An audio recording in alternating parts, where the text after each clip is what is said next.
Olá, você, professor João Paulo aqui. Estamos mais um vídeo da série Conexão EPC, né? Vídeos quinzenais nessa série realizada em colaboração aí entre eu e a Escola de Psicanálise de Curitiba. E eu vou tratar hoje de um tema bem interessante que faz um laço profundo com a questão contemporânea da psicanálise, né? Que é o tema explorado ali a partir de 2010 na obra A Sociedade do Cansaço, né, pelo filósofo coreano radicado na Alemanha, Byung-Chul Han. E do que se trata a Sociedade do Cansaço? Bom, a premissa básica que ele trata é da questão da passagem, né? Ele começa ali essa obra, e ele tem várias obras nesse sentido, Agonia de Eros, etc. e tal, mas ele trata basicamente da seguinte questão: da passagem da sociedade que Foucault via, né, como um produto de uma construção social, Michel Foucault, filósofo francês ali do período estruturalista e pós-estruturalista, da sociedade da repressão, né, da sociedade do diferente, né, da sociedade da castração de modo deliberado, da sociedade do afastamento, né, da sociedade da não inclusão. E essa sociedade que tem reflexos históricos, né, que tem momentos históricos que Foucault trabalha muito na obra dele, como Vigiar e Punir, como A História da Loucura, O Nascimento da Clínica, né? São obras essenciais aí para todo psicanalista, para todo pensador, mas para os psicanalistas isso não diverge muito. Porque essa ideia é a ideia de que o ser humano é uma construção social e as contingências, né, e as questões abrigadas pelo nosso cotidiano também são. Né? Então a ideia de loucura, por exemplo, né, ou a ideia de periculosidade, por exemplo, elas estão atreladas a uma ideia ficcional, segundo Foucault. Né? A uma ideia de uma arquitetura da exclusão, de uma arquitetura de uma pseudoproteção da unidade social.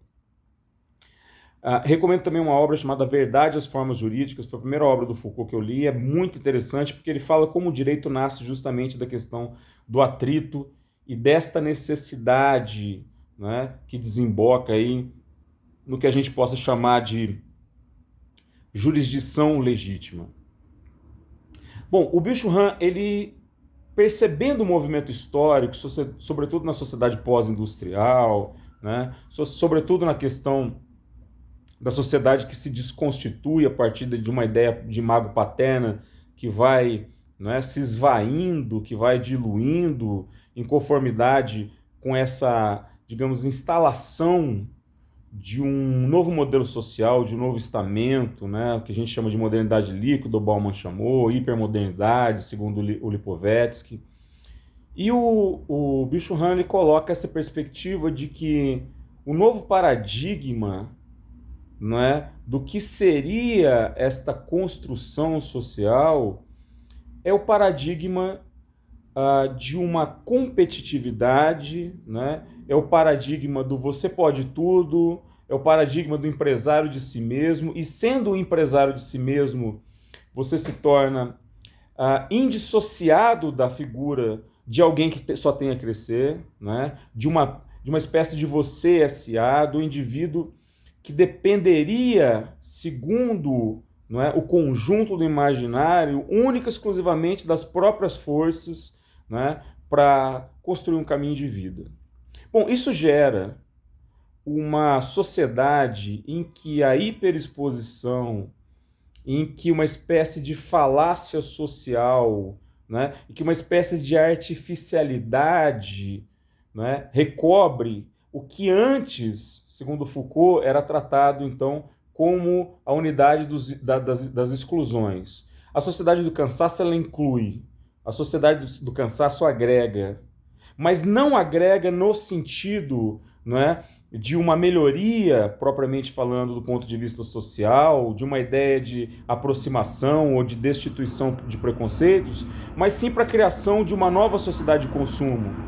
Não é? Então, a cada discurso não é, emanado em prol de segmentos ou criando ali, digamos, novas formas de dialética, novas formas de conflito, nós contra eles contra nós.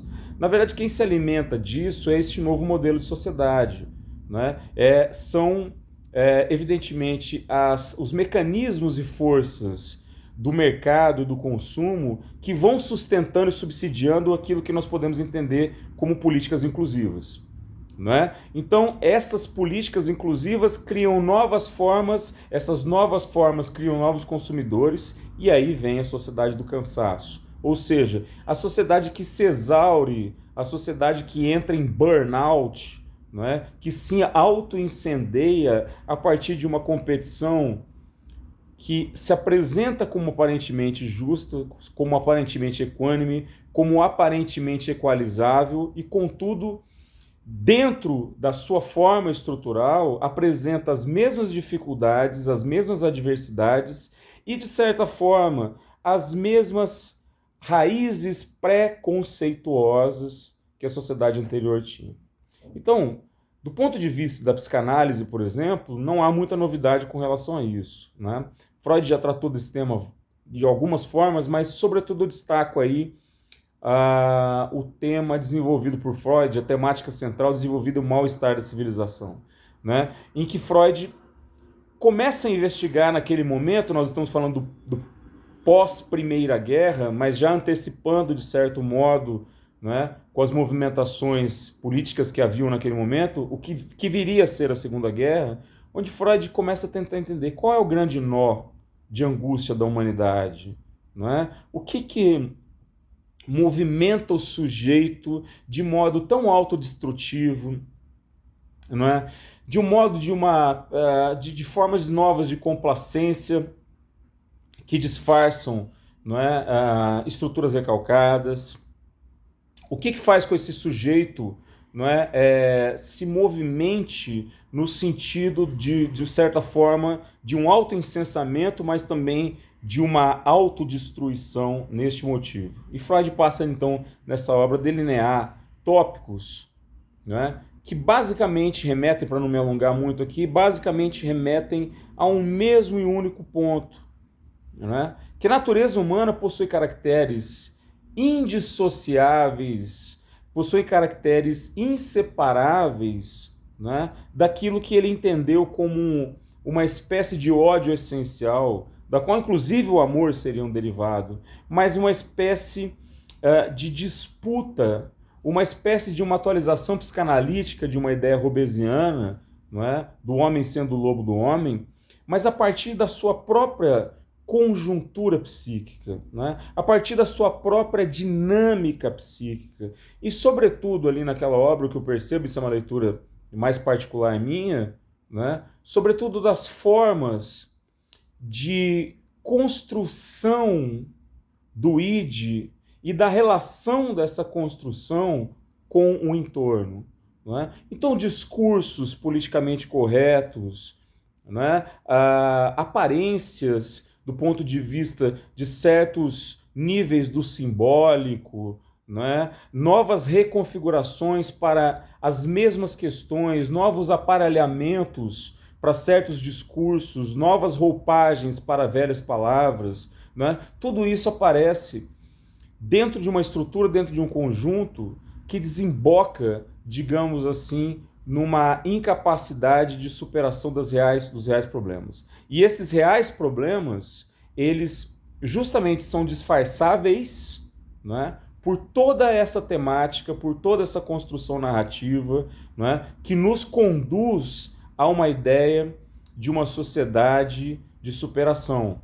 Mas por trás dessa ideia de superação está a ideia do atraso, está a ideia, não é, de uma construção comparativa que desemboca invariavelmente em estados ansiosos, estados depressivos, não é, numa constante preemência, numa constante latência da sensação de mal-estar, né? Do nunca consigo, do não alcance efetivo dos meus objetivos, porque essa liquidez, esse modo de transformação constante acaba reduzindo toda pretensão, não é, a um estado de frustração, a um estado de cansaço. Recomendo todas as obras de Byung-Chul Han, mas se você quiser fazer a introdução à leitura desse autor, recomendo o clássico, já posso chamá-lo de clássico, né, A Sociedade do Cansaço.